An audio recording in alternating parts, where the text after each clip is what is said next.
Sabi ko sa sarili ko, bahala na, mapagalitan ni sir, basta't hindi makagat ng aso.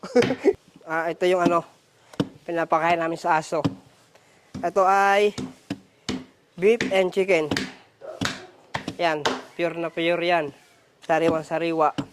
Hindi yan niluluto. Talagang fresh. Magandang hapon sa inyo mga boss amo. So ako nga pala si Rodel, ang dog keeper na Supero. Kaya ginagawa namin araw-araw ay maglinis ng kennel, walis, ligo, kain sa hapon.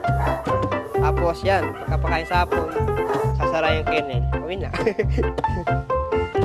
Nung araw, takot ako sa aso. Halos hindi ako makalapit sa mga kennel, mga aso malalaki. Naakit ako sa bubong ng kennel para makatakbo lang sa aso. Gagamos pa ako dun natin sa halaman na yan. Tapos yung mga tubig lang napakawala.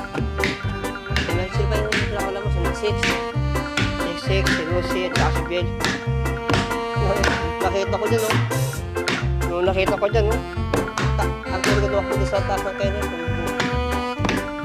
Sabi ko sa sarili ko, bahala na, mapagalitan ni sir, basta't hindi makagat ng aso.